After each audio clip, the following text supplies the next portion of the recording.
বেরিয়ে যা, এক্ষুনি বেরিয়ে যা, আমার এখান থেকে এক্ষুনি বেরিয়ে যা। তোকে কি স্কুলে আমি ভর্তি হতে বলেছিলাম? আমি বলেছিলাম পড়াশোনা কর, পড়াশোনা করে অনেক বড় মানুষ হবি না, প্রফেসর হবি, ডাক্তার হবি, প্রিন্সিপাল হবি, এবারে অনেক কিছু হয়ে যাবে। তোকে তো আগেই বলেছিলাম তুই আমার দোকানে কাজ কর, কাজ তো করিস নি। রৌশন তার চাচাকে জিজ্ঞাসা করেছিল, চাচা আমি স্কুলে যাব, আমার জুতোটা ছিঁড়ে গেছে, এক জোড়া জুতো কিনে দাও না। ছোট্ট রৌশন ক্লাস 1-এ পড়ে, পড়ার প্রতি উদ্দাম ভালোবাসা, সে পড়তে চায়, কিন্তু পড়ার মতো পরিবেশ তার নাই, তাই সে ঠিক পড়াশোনা করে উঠতে পারে না। চাচার কাছে গিয়ে বলেছিল, চাচা আমাকে একটা জুতো কিনে দাও, আমি স্কুলে যাব। প্রত্যুত্তরে চাচা বলল, বেরিয়ে যা, এক্ষুনি আমার সামনে থেকে চলে যা, আমি জুতো কিনে দিতে পারবো না। তোর মাটা তো চলে গেল অন্য লোকের সাথে, তার দুঃখে তোর বাপ ক্যান্সার হয়ে মারা গেল, আর দিয়ে গেল তোকে আমার ঘাড়ে। তুই আমার দোকানে সাহায্য করবি কিনা?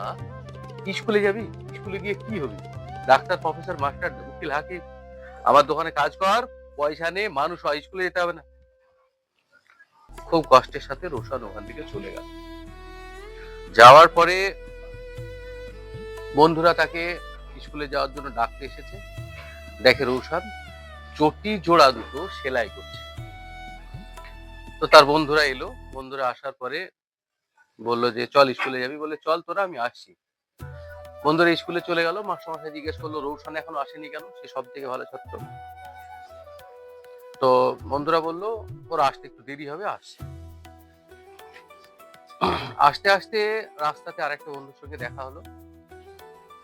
তখন তো তারা একসঙ্গে স্কুলে আসছিল। আসতে আসতে ওই জুতোটা আবার পায়ের থেকে খুলে যায়, মানে ছিঁড়ে যায়। এক বন্ধু জুতোটা নিয়ে পুকুরে জলে ফেলে দেয়। রৌশনের তার কিছুই নেই, এক জোড়ায় জুতো 357 বার সেলাই করেছে। সেলাই করার পরে যাচ্ছিল। রৌশন তখন তার বন্ধুকে বলে, তুই চল স্কুলে, আমি আসছি, চলে যাই। রৌশন তখন পুকুরে ঢিল মেরে মেরে জুতোটাকে এক ধারে নিয়ে যায়, আর আরেকটা জুতো যেটা ছিল সেটা রাস্তার ধারে রেখে ও জুতোটা তুলতে যায়।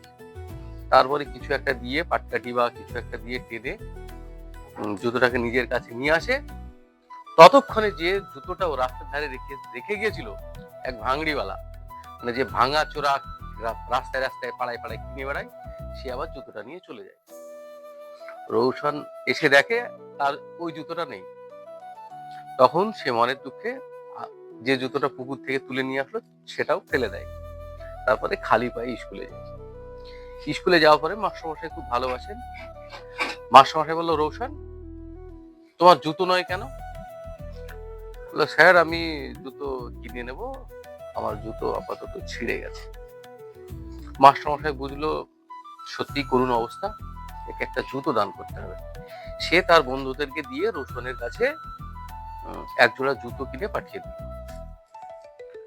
রৌশনকে গিয়ে জুতোটা দিয়েছে মাস্টার বন্ধুরা, রৌশন জুতোটা নেয়নি, বলেছে না, আমি এইভাবে জুতো নিতে পারবো না, ফিরিয়ে দিয়েছে। মাস্টার মশাই চিন্তা ভাবনা করলো যে এইভাবে রৌশনকে জুতোটা যদি গিফট করা যায় তাহলে রৌশন জুতোটা নেবে না। একটা ফোন দিয়ে আঁটলো। ফোন দিয়ে আঁটার পরে মাস্টার মশাই একটা অঙ্ক দিল বোর্ডে। বোর্ডে অঙ্ক দেওয়ার পরে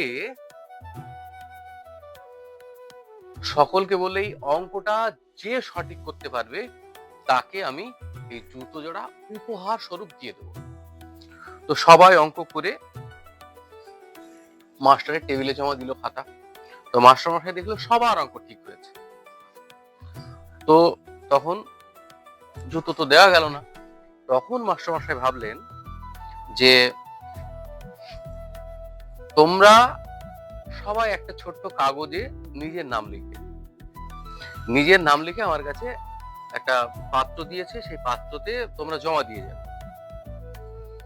তো সবাই নিজের নিজের নাম লিখে পাত্রতে সেই কাগজটা জমা দিয়ে গেল। জমা দিয়ে যাওয়ার পরে মাস্টারমশাই একটা কাগজ তোলার পরে খুলে দেখে সেটাতে রৌশন লেখা আছে। তো মাস্টারমশাই যেটা চেয়েছিলেন সেটাই হলো। খুব খুশি মাস্টারমশাই। রৌশন, তোমার নামটা লটারির মাধ্যমে এখানে উঠে এসেছে, তোমাকে জুতো দুটো উপহার স্বরূপ দেওয়া হচ্ছে। রৌশনের জুতোটা নিয়ে নিল। তারপরে সবাই বাড়ি চলে গেল। কোনো কিছু একটা কাজ করতে গিয়ে মাস্টারের হাত লেগে সেই পাত্রটা পড়ে যায়, কাগজগুলো খুলে যায়। গল্পের স্ট্র্যাটেজি এখানে। আপনারা ভাবছেন মাস্টারমশাই মিথ্যা বলেছিলেন, যে কাগজটা তুলে নিয়ে বলেছিলেন রৌশনের নাম লেখা আছে? না, আসলেই রৌশনের নামই লেখা ছিল। তো সেই সময় মাস্টারমশাইয়ের এক বন্ধু আসে, যে সময় পাত্রটা টেবিল থেকে নিচে পড়ে যায়। তখন মাস্টারমশাই বসে হাও হাও করে কাঁদছিলেন। মাস্টারমশাই বন্ধু জিজ্ঞাসা করেন, কিরে তুই কাঁদছিস কেন? বলে, আমি চেয়েছিলাম যে এই জুতো জোড়াটা রৌশন পাক, আর তার জন্য আমি একটা অঙ্ক করতে দিলাম। অঙ্ক করতে দেওয়ার পরে একটা লটারি মাধ্যম করলাম। আগেই বললাম গল্পের স্ট্র্যাটেজিটা এখানে। মাস্টারমশাই এই কারণে কাঁদছিলেন, যতগুলো কাগজ ওই পাত্রতে জমা পড়েছিল প্রত্যেকটা কাগজে একটা নাম ছিল, রৌশন। মাস্টারমশাই বললেন, আসলে ওর ক্লাসের প্রত্যেকটা বন্ধুরা চাইছিল জুতো জোড়া দুটো রৌশনী পাক। এটাই মানবিকতা। ক্লাস 1-এর ছাত্রছাত্রী, তারা ঠিক ছোট্ট বয়স থেকেই মানবিকতা, বড় মানসিকতা নিয়ে বড় হচ্ছে। সবাই ভালো থাকবেন, সুস্থ থাকবেন। আশা করি গল্পটা ভালো লাগলো আপনাদের। ধন্যবাদ। Thank you.